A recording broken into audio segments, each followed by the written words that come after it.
ஏன்னா நாங்கள்லாம் நானும் உதயாலாம் வந்து ஒரு நாள் எங்களுக்கெல்லாம் அந்த டைமில் கிளப்புக்குள்ளே வந்து கேர்ள் ஃப்ரெண்ட் இருந்தாலாம் கிளப்புக்குள்ளே என்ட்ரி அப்போது வந்திருக்கிற அனைவருக்கும் வணக்கம், மறுபடியும் வணக்கம். சாரி லேட்டாக போயிட்டு இருக்கிறதுனால ஸ்ரீகாந்த் சாரோட ஸ்பீச்சை எடிட் பண்ணிட்டோம். எடிட்டர் ஸ்ரீகாந்த் சார், ஏன்னா நாங்கள் 2 பேர் போய் மறுபடியும் இப்போது ஃபைனல் ட்ரிம்மிங் எடிட்டிங்கில் வேலை இருக்குது. இப்போது ஓடணும், இப்போது சாரோட உட்காரணும். அடுத்தது தெலுங்கு டப்பிங் இருக்குது, அப்புறம் ஜிவி ஸ்டுடியோவுக்கு போகணும், நிறைய இருக்குது. எனக்கு முதல்ல வந்து இந்த திரைப்படம் அமைச்சு கொடுத்த, அதாவது ஒவ்வொரு நடிகனுக்கும் ஒரு இக்கட்டான ஒரு சூழ்நிலை ஏற்படும் கெரியரில். அந்த இக்கட்டான சூழ்நிலையில் எல்லோரும் ரைட் ஆஃப் ரைட்டர் ஆஃப், அவ்வளோதான், இதோட முடிஞ்சிச்சு, கெரியர் முடிஞ்சிச்சு, இதோட எந்திரிச்சு வர முடியாது அப்படின்ற ஒரு சூழ்நிலை வரும்போது, when everyone wrote me off, there were 2 people. முக்கிய இன்ஃபேக்ட் ஆல்மோஸ்ட் 14 months நான் வீட்டில் உட்காந்தேன் நடிக்க முடியாமல். ஏன்னா சில பேர்னால அதை நான் சொல்ல விருப்பப்படல, அது ஓகே, அது ஒரு ஃபேஸ். பட் எனக்கு Choudary sir, RB Choudary sir வந்து கூப்பிட்டு, முக்கியமாக இந்த தருணத்தில் நான் சொல்ல வேண்டிய ஒரு விஷயம், நான் ரொம்ப ரொம்ப கடமைப்பட்டிருக்கேன். நான் ஏன் எல்லோரும் உழைக்கிறேன், 24 மணி நேரம் நான் எப்போ தூங்குறேன், எப்போது எந்திரிச்சு இப்போ வேலை செய்கிறேன் அப்படின்லாம் சொன்னாங்க. உண்மையிலே ஒரு வருடம் வந்து என்னோடய பர்சனல் லைஃப் ரொம்ப ரொம்ப பாதிச்சு இருந்தாலும் இந்த படம் நல்லா வெற்றிகரமாக வரணுன்றதுக்காக என் கூட இருந்து என் கஷ்டங்களில் என்னை ஊக்கப்படுத்தி என்னை வந்து இந்த நாள், இந்த நேரம், இந்த நொடி உங்கள் முன்னாடி இவ்வளோ பாசிட்டிவாக நிப்பாட்டினதுக்கு காரணமாக இருந்தால் என்னை வருங்கால் மனைவி, என்னோடய துணைவி சாய் தன்ஷிகாவுக்கு வந்து நான் ரொம்ப ரொம்ப கடமைப்பட்டிருக்கேன். நன்றி சொல்லணும். பிகாஸ் வேறு யாராவது தான் பிச்சுக்கிட்டு ஓடிட்டு இருப்பாங்க நேரம். எனக்கு RB Choudary, second most important thing, I should thank RB Choudary sir. அந்த நேரத்தில் எனக்கு வந்து என் மேலே கொடுத்த கான்ஃபிடென்ஸ். இதெல்லாம் தாண்டி ஒரு நபருங்க, ஒரே ஒரு நபர், திருப்பூர் சுப்பிரமணியம் அண்ணன். அந்த திருப்பூர் சுப்பிரமணியம் அண்ணன் கொடுத்த அந்த ஒரு ஊக்கம், அந்த ஒரு நம்பிக்கை, அது வீண் போகக்கூடாதுன்றதுனால்தான் நான் என்னோட உழைப்பு அதிகரித்து இந்த படம் நன்றாக கொண்டு வரணும். தமிழ்லேயும் சரி, தெலுங்குலேயும் சரி, இந்த படம் இப்போ August 14th திரைக்கு வரப்போகுது. ஒவ்வொரு நாளும் உழைக்கும் போது நான் நினச்சிக்கிட்டு இருக்கிற ஒரே விஷயம், அவர் என் மேலே வச்சுருந்த அந்த நம்பிக்கை வீண் போகக்கூடாது. அவருக்கு நான் வந்து நன்றின்னு சொல்கிறத விட அவருக்கு கடமைப்பட்டிருக்கேன். ஒருத்தர் எழுப்பி விட்றாங்க பாருங்களேன், அந்த நேரத்தில் யாருமே இல்லாத சமயத்தில் எழுப்பி விட்டு, போடா போய் வேலை செய், உன்னால் முடியும் அப்படின்னு சொல்லி எனக்கு கொடுத்த ஊக்கம்தான் இந்த மகுடம் திரைப்படத்துக்கோட சக்ஸஸ்க்கு முக்கியமான காரணம். எங்களோட உழைப்பு முன்பின் அதுக்கப்புறம் தான், அதுக்கு பிஃபோர் வந்து கொடுத்த ஊக்கம், கொடுத்த அந்த பிளாட்ஃபார்ம் திருப்பூர் சுப்பிரமணியனுக்கு நான் நன்றி தெரிவிச்சுக்கிறேன். And most importantly I should thank all my artist and my technicians. எனக்கு this is the most challenging film நான் சொல்லுவேன். பிகாஸ் ஸ்க்ரீனுக்கு, அதாவது கேமராக்கு முன்னாடி, கேமராக்கு பின்னாடி அப்படின்ற ஒரு சந்தர்ப்பத்தில் வந்து சில நேரத்தில் I became a split personality ஆச்சு.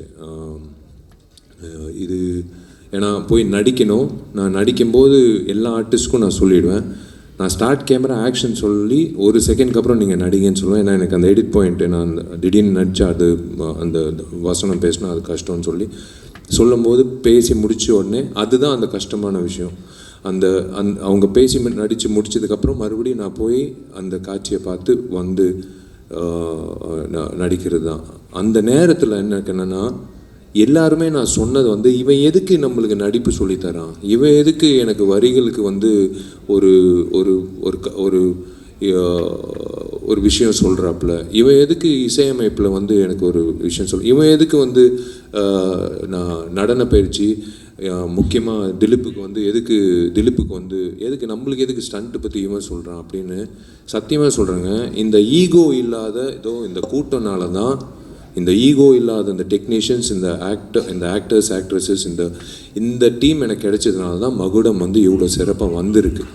ஏன்னா சத்தியமாக வந்து எந்த நேரத்துலையும் வந்து என்னால் வந்து நான் நினச்சது சாதிச்சிருக்க முடியாது.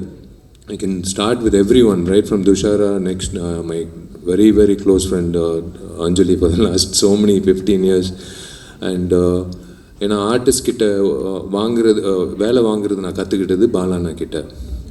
கேமரா ஆன் எப்போ ஆன் ஆகும்ட்டு அவங்களுக்கே தெரியாமல் நான் மதம் சாருக்கெல்லாம் நான் வந்து கேமரா ஆன் பண்ணி விட்டு, சார் அப்படியே பாருங்கள் சார், அப்படியே பாருங்க சார், கட் மூவிங் ஆன், அதான் ஜான் விஜய் சொன்ன மாதிரி எடுக்கலையே சார், இல்லை சார் எடுத்தாச்சு சார், உங்கள் கண்ணு தான் சார் முக்கியம் அப்படின்ட்டு அவர் சொல்லிகிட்டே இருப்பேன். அவருக்கு ஒரு சின்ன ஒரு கன்ஃபியூஷன் இருக்கும். But when I show him the footage he understood.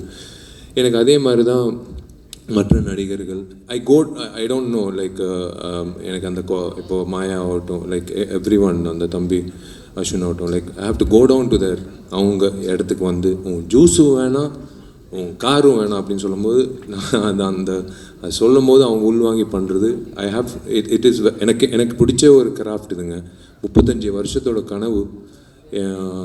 இந்த இடத்துல வந்து நான் உண்மையிலேயே வந்து எங்கள் அப்பாவுக்கு நான் நன்றி சொல்லணும். எப்படி நீங்கள்லாம் எப்படி காத்துட்டு இருந்தீங்களோ, கிட்டத்தட்ட ஒரு 4.5 மணி நேரம் வந்து அவர் நின்றுட்டு இருந்தார். நான் அர்ஜுன் சார்கிட்ட உதவி இயக்குனராக வேலை செய்கிறதுக்கு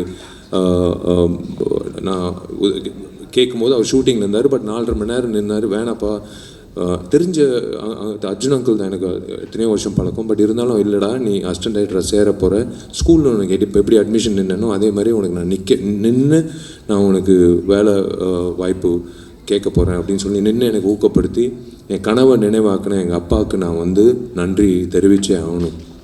அது வந்து நான் கடமைப்பட்டிருக்கேன் எங்கள் அப்பாவுக்கு. ஏன்னா ஒவ்வொருத்தருக்கும் ஒரு கனவு இருக்கும். ஆனால் சினிமான்னு சொல்லும் போது நிறைய பேர் பெற்றோர்கள் வந்து இல்லை மீடியா சினிமாலாம் வந்து முக்கியமாக பெண்களுக்கும் அந்த விஷயம் இருக்கும்.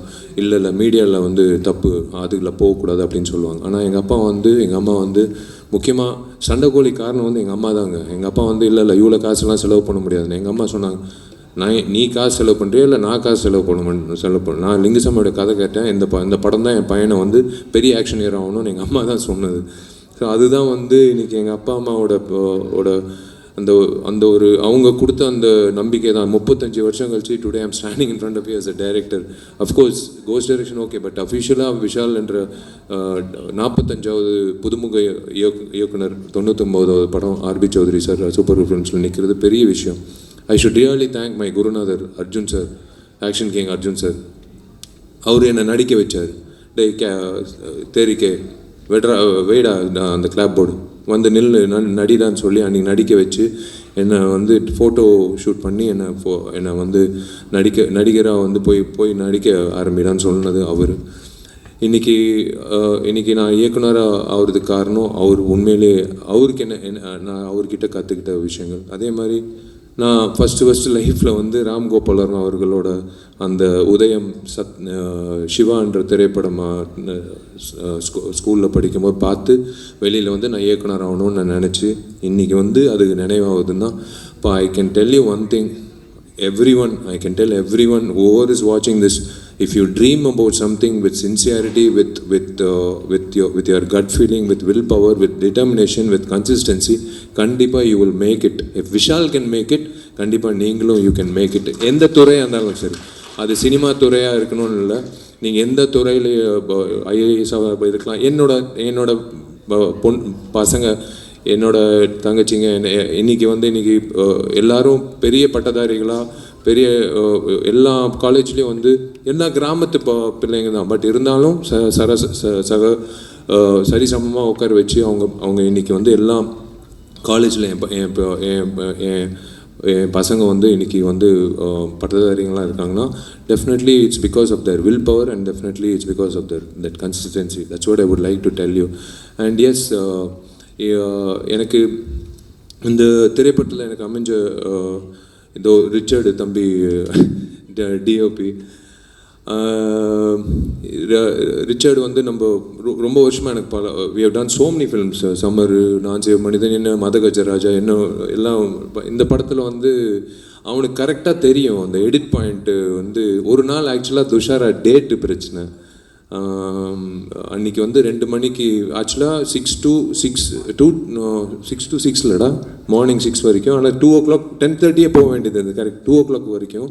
பட் 10:30 போக வேண்டியது இருக்குது அப்படின்னு சொன்ன உடனே ஐயோ ஓகே சரி ஓகே என்னடா பண்ணலான்னு சரி வா கேமரா வை இப்படி வை துஷாரை கூப்பிடுங்க உட்காருமா அப்படியே உட்காரு இப்படி 2 கேமரா வச்சுட்டு ரிச்சர்ஸ் ஆனால் ஒன்றும் இல்லைண்ணே மாஸ்டர் எடுத்துடலாண்ணே எப்போவுமே மாஸ்டர் ஷாட் எடுத்து தான் க்ளோஸ் வைப்போம் இல்லை தம்பி இதை எடுத்துடலாம் அந்த ஃபஸ்ட்டு எடுத்துடலாம் டக்குன்னு எடுத்துடலாம் அப்புறம் இந்த பக்கம் பேசுமா இந்த பக்கம் பாருமா இது எல்லாமே நான் சுந்தர் சி சார்கிட்ட கற்றுக்கிட்டது இது சுந்தர் சி சார் எப்படின்னா நீங்கள் வந்து இந்த பேக்ட்ராப்லேயே வந்து சுவிட்சர்லாண்டில் சாங் நான் படப்பிடிப்பு நடந்த மாதிரி அவர் காட்டிடுவார் சலிக்கவே ஆர்டிஸ்ட் வரலையா பிரச்சனை இல்லை கேமரா இப்படி திருப்புங்க இந்த பக்கம் வந்து ஒரு எரும மாடு இருக்கா பிரச்சனை இல்லை அனிமல் வெல்ஃபேர் சர்டிஃபிகேட் வேணாம் தேரும் இப்படி வாங்க இப்படி தான் அவர் ஏன்னா அதுதான் அவர்கிட்ட கற்றுக்கிட்டது சுந்தர்சி சார் அன்றைக்கி வந்து அந்த காட்சி நானும் ரிச்சர்ட் வந்து 10:30 மணிக்கே அமிச்சிட்டோம் ஓகேம்மா அவங்களுக்கும் புரியல சார் என்ன பாரு முடிஞ்சிச்சுமான் அதுக்கப்புறம் ரிச்சர்டுக்கு வந்து உட்காந்து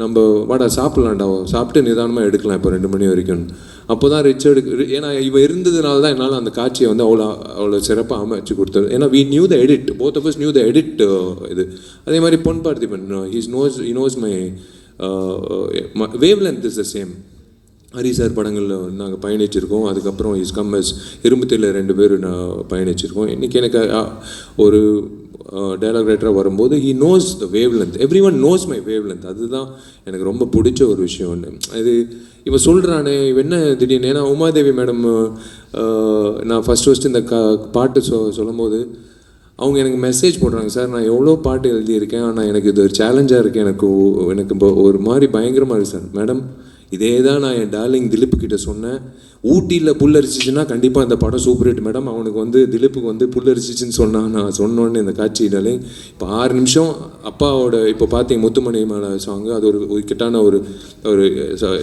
இடத்துல வரும் அந்த ஸ்க்ரீன் பிளேயில் அதுக்கப்புறம் 6 நிமிஷத்தில் கிளைமேக்ஸ் டார்லிங் என்ன பண்ணலாம் என்ன ஆகும்னு எல்லாருக்கிட்டையும் கேட்டேன் அந்த வகையில் எல்லோரும் வந்து யோசிச்சாங்க என்ன வரும்னு வழக்கம் போல் விஷால் வருவான் அடிப்பான் ரிவெஞ்ச் எடுப்பான் இல்லை இந்த இடத்துல ஒரு விஷயம் இருக்குது இது விஷால் படத்தில் மட்டும் இல்லை எந்த திரைப்படத்துலையும் இந்த மாதிரி ஒரு கிளைமேக்ஸ் காட்சி வந்திருக்காது வரல எனக்கு தெரிஞ்சு வரல டெஃபினட்டாக last I don't think any one will do it or I don't know அந்த மாதிரி அமைஞ்சிருக்கா எனக்கு தெரியல தேங்க்ஸ் டு உமாதேவி மேடமோட வரிகள் அண்ட் திலீப்போட அந்த புரிதல் திலீப்போட கொரியோகிராஃபி நாங்கள் வந்து we try to do something magical to that last 8 minutes of the film மகுடம் I'm looking forward அதே ரோஹிணி தியேட்டர்லாம் எப்படி எனக்கு பிடிச்ச நடிகர் விஜய் இன்றைக்கி சிஎம்மாக இருக்கார் அவர் வந்து நான் எப்படி நான் ரசித்து பார்த்துருக்கேன் அதே ரோஹிணி தியேட்டரில் தான் நான் இன்றைக்கி நானும் திலீப்பும் அந்த காட்சிக்கு எப்படி கை தட்ட போகிறாங்கன்னு நான் பார்க்க போகிறேன் எனக்கு அதே மாதிரி தான் பிரதர் ஏகாதசி ஆகட்டும் கருணா ஆகட்டும் எனக்கு விவேக் இங்கிட்ட இல்லை எல்லோரும் வந்து they loved the fact that Vishal is saying something which we can understand சரி ஓகே சொல்கிறாரு ஓகே கரெக்டாக இருக்குது அப்படின்னு சொல்லி புரிதல் இருக்கு பாருங்களேன் அதுதான் எனக்கு ரொம்ப பிடிச்சது இந்த தம்பி இருக்கானே இவன் வந்து சும்மா ஏதோ ஒரு இதில் எனக்கு என்னென்னா காது வந்து நான் டால்பி சரவுண்ட் சவுண்ட் மாதிரி எங்கிட்ட இப்போ பேசிகிட்டே இருக்கும்போது யாரோ அங்கிட்ட வந்து இவன் ரொம்ப நேரம் பேசிகிட்டு இருக்கானேன்னு யாரோ சொல்கிறாங்க எனக்கு கேட்குது அந்த மாதிரி எனக்கு இப்படி உட்காந்துட்டு இருக்கும்போதே வந்து எவனோ ஒருத்தன் ரேப் பண்ணிகிட்டு இருக்கான் யார் அவன் சம்மந்தமே இல்லாமல் ரேப் பண்ணிட்டு இருக்கான் கூப்பிட்றான் அவனு பார்த்தா இவன் தான் வினோத் வந்தான் ஒரு பாட்டு பண்ணாச்சு I'm going to introduce him next couple of months independent musician ஒரு ஆல்பம் வச்சுருக்கான் அது ஆக்சுவலாக அந்த பிளான் இருந்தது that's why we introduce him எனக்கு இந்த படத்தில் ஒரு மிகப்பெரிய தூணாக இப்போவும் இருந்துகிட்டு இருக்காப்புல இஸ் ஸ்டில் டூயிங் ஏன் ஜிவி வரலண்ணா ஜிவி பிரகாஷ் டார்லிங்கு இந்த இப்போ RR போயிட்டுருக்கு நான் இப்போ இழுத்தேன்னா August 14 என் படம் ரிலீஸ் ஆகாது அவர் RR வாசிச்சிருக்கார் 2 திரைப்படம் வருது ஸோ அதனால் வந்து அஃப்கோர்ஸ் டெஃபினெட்லி விஸ்வநாதன் சன்ஸும் டெஃபினட்டாக நல்லா ஓடணும் மகுடமும் நல்லா ஓடணும் நான் வேண்டிக்கிறேன் இந்த ஜிவி பிரகாஷ்ன்ற ஒரு டெக்னீஷியன் இருக்கானே உண்மையிலேயே ஒரு வரங்க ஒரு புதுமுக இயக்குனருக்கு ஒரு வரம் நான் எப்படி ஜிவிக்கு நன்றி சொல்லுன்னு தெரில ஏன்னா ஒரு 3 வாட்டி நேஷ்னல் அவார்டு வாங்கினவர் வாசிச்சுட்டு இருக்காப்புல முக்கியமாக எந்த சாங் தான் உமாதேவி மேடம் நின்றுட்டு இருந்தாங்க நான் சம்மந்தமே இல்லாமல் டான்ஸ் மாஸ்டர் அசார் கூப்பிட்டேன் டார்லிங் இல்லை டார்லிங் இந்த மாதிரி இல்லை அப்படின்னு சொல்லிட்டு நான் பாட்டு எதோ பண்ணிகிட்ருக்கேன் இப்படி பார்த்தாப்புல என்னை திட்ட போகிறாப்புலையான்னு ஏன்னா நான் என்ன அறியாமல் நான் கொஞ்சம் அத்துமீறலாக போயிட்டேன் டார்லிங் எனக்கு இப்படியே அப்படியெல்லாம் ஏதோ பண்ணேன் இவர் என்ன பண்ணுறாரோ அதை அப்படியே ஃபாலோ பண்ணுங்கள், நான் ஈவினிங் வந்து நான் கரெக்டாக பண்ணுறாப்புல அப்படின்னு சொல்லிட்டு போயிட்டாப்லங்க. எனக்கு அவர் கொடுத்த அந்த ஸ்பேஸ்னால தான் 5 பாடல்களும், எஸ்பெஷலி கிளைமேக்ஸ் சாங் நீங்கள் இன்னும் நாளைக்கு தான் வெளியிட போகுது, ட்ரெய்லர் ஆகட்டும் எல்லாமே வந்து ஒரு அந்த லைஃப் கொடுத்துருக்காப்புல இந்த படத்துக்கு. வந்து ஒரு பேக்ரவுண்ட் ஸ்கோர் ஆகட்டும், is been like is understood. ஒரு புது இயக்குனருக்கு கிடைக்கிற ஒரு மிகப்பெரிய பாக்கியம் வந்து ஒரு பேக்ரவுண்ட் ஸ்கோர் பண்ணக்கூடிய ஒரு பாடல்கள் அமைச்சு கொடுக்குற ஈகோ இல்லாத ஒரு மியூசிக் டேரக்டர். இல்லைனா அப்படியே வெளியில் கை கட்டிக்கிட்டு நின்றுட்டு இருக்கணும், அவர் என்ன வாசிக்க போகிறாருன்னு தெரில, அப்படியே கொடுப்பாங்க ஒரு சாங், அப்படியே எடுத்துகிட்டு போய் ஷூட்டிங் பண்ணணும். ஆனால் அப்படி கிடையாது, அவ்வளோ இடம் இருந்ததுனால தான் I'm really thankful to GV. And yes of course there is இந்த ஆள் இருக்கானே ஜான் விஜய். முதல் தடவை ஜான் விஜய்னால் ஜாதி சண்டைனால நான் வந்து லயோலா காலேஜில் எனக்கு இவனுக்கும் சம்மந்தமே கிடையாது. ஃபஸ்ட் டைம் ஆக்சுவலாக அப்போ தான் எனக்கு தெரியும் ஜான் விஜய் என் சீனியர், அவ்வளோ க்ளோஸ் கூட இல்லை. ஆனால் இவனால் வந்து ஒரு பெரிய கலவரமே நடந்தது லயோலா காலேஜில். நான் நின்றுட்டுருக்கேன், இப்படி நின்றுட்டுருக்கேன், வந்து எங்கே இருக்கான் அந்த ஜான் விஜயன் தெரிலங்க, அவர் எனக்கு தெரியாதுங்க, சீனியரு, நானே எப்போயோ ஒரு வாட்டி தான் கிளாஸுக்கு வருவேன், தேடிட்டு இருந்தாங்க ஜான் விஜய்க்காக. அப்போலேருந்து தெரியும் இந்த மனுஷன். இவரை கூப்பிட்டு நடிக்க சொல்லி வி போத் அந்த நடிக்க ஆரம்பிக்கும் போது ஜான் எப்போவுமே வந்து ஃபுட்டேஜ் இவ்வளோ கொடுப்பாரு, எல்லாமே நல்லாயிருக்கும், ஆனால் எல்லாமே சாப்பிட முடியாது இல்லையா, ஓரளவுக்கு தானே நம்ம பசிக்கு, அவ்வளோதான், அதுதான் எடுத்துக்கணும். ஜான் ஒரு குழந்தை மாதிரி. இப்போ கூட எனக்கு பாருங்களேன் அந்த பிளாக்கில் அது ஏதோ, ஏன்னா நானும் உதயாலாம் வந்து ஒரு நாள் எங்களுக்கெல்லாம் அந்த டைமில் கிளப்புக்குள்ளே வந்து கேர்ள் ஃப்ரெண்ட் இருந்தாலாம் கிளப்புக்குள்ளே என்ட்ரி. அப்போது நாங்கள்லாம் வந்து ஐ திங்க் ஸ்கூல் தானே ஜான், அப்போ நாங்கள்லாம் நின்றுட்டுருக்குறோம் கிளப்பில் என்ட்ரியில். ஒரு தலைவர் நம்ம ஒரு லுங்கி, ஒரு சட்டை, ஒரு கூலிங் கிளாஸு, அப்போது ரேபேனு, அது வேறு, அது நான் சொல்லக்கூடாது, அது டிஸ்க்ளைமர் கார்டு வச்சுக்கிட்டு அவர் பாட்டு உள்ள தள்ளுற யாரு நம்ம எக்ஸ் டெப்யூட்டி சிஎம் தான் நின்றுட்டுருக்கோம், நாங்கள்லாம் நின்றுட்டுருக்கோம். இவர் வந்து யாருமே இல்லைங்க, பொண்ணு நோ கேர்ள் ஃப்ரெண்ட் கூட, அவர் பாட்டு உள்ளே போகிறாருங்க கிளப்புக்குள்ளே. எங்களுக்கு வேந்து யாரா வேண்டாலும் இப்படி ஒரு ஆட்டிடியூட், இப்போ வரைக்கும் அதே ஆட்டிடியூட் வச்சுருக்காப்புல. அதுதான் நான் பயன்படுத்தினேன் இந்த படத்தில் வந்து பயன்படுத்தியிருக்கேன். இன்னொன்று முக்கியமாக எனக்கு இளையராஜா சாருக்கு நான் மிக்க நன்றி சொல்லணும். நான் மிகப்பெரிய ரசிகன், அவரை நான் பயன்படுத்திக்கிட்டு இந்த படத்தில் வந்து நான் ஒரு விஷயம் பண்ணியிருக்கேன். ஸோ மீடியாவுக்கு I don't want to take much time of you. Thank you so much for being here, all forms of media. Thank you, they all family to me. I have never treated them as media. Thank you so much. Trailer வந்திருக்கு. In another next அடுத்த வெள்ளிக்கிழமை you're going to watch it on silver screen, and then I have nothing to talk beyond that. I will wait for you all to tell me how the film is as me as a director, and then I will speak to you how why where. அதாவது நான் பார்க்காத அதை அவங்க சொன்னாங்க, சகோதரி சொன்னாங்க, she said the best revenge is to smile. இப்போ இது முடிஞ்சோடனே கூட இருக்குது, தடைகள் இருக்குது, இப்போ கூட நான் வந்து அந்த சிரிப்பு தான், அந்த ஸ்மைல் தான். Best revenge is to smile. டென்ஷனே ஆகக்கூடாது, ஸ்மைல், அவ்வளோதான். நீ உன் பாதை, நீ வெற்றி நோக்கி போகிற இடையில வர தடைகளெல்லாம் அப்படி தூசி தட்டி போயிட்டே இருக்கணும். அது எனக்கு பழக்கம் ஆயிடுச்சு. அது பொது வாழ்க்கையில் இருக்கலாம், இப்போ என்னோடய பர்சனல் வாழ்க்கையில் இருக்கலாம், என்னோட ப்ரொஃபஷனல் வாழ்க்கை இருக்கலாம். எஸ், நான் இந்த படம் 14ஆம் தேதிக்கு அப்புறம் நிறைய விஷயங்கள் உங்ககிட்ட நான் சொல்ல வேண்டிய கட்டாயம், என்னோடய கடமையும் இருக்குது. அது ரிலீஸ் ஆகி ஜெயிச்சதுக்கப்புறம் 16ஆம் தேதி ஞாயிற்றுக்கிழமை இப்போயே பிளாக் பண்ணிக்கோங்க. வெற்றி விழாவில் வந்து உங்களை நான் கண்டிப்பாக நான் ஆணவத்தில் நான் சொல்லலைங்க, கண்டிப்பாக உங்களோட நம்பிக்கை எனக்கு தெரியும். நான் உங்கள் மத்தியில் நான் உட்காந்து படம் பார்த்துருக்கேன், நிறைய ஹீரோஸோட படங்கள் நான் தான் சொல்கிறேன். அதனால் அந்த உள்வாங்கியெல்லாம் நான் பயன்படுத்தியிருக்கேன். அன்றைக்கி நான் சொல்வேன் நிறைய விஷயங்கள். இன்றைக்கி I'll will close this and let's wrap it up as a positive attitude. I am hoping to see you all the same. இதே மாதிரி உங்கள் அபிமான திரையரங்குகள் நீங்கள் இந்த மாதிரி உட்காந்து என்னோடய திரைப்படத்தை பார்த்துட்டு எனக்கு நீங்கள் சொன்னீங்கன்னா அதை விட எனக்கு மிக சிறந்த ஒரு சந்தோஷம் எதுவுமே இல்லை. I'm looking forward to it. God bless you. Thank you. Love you.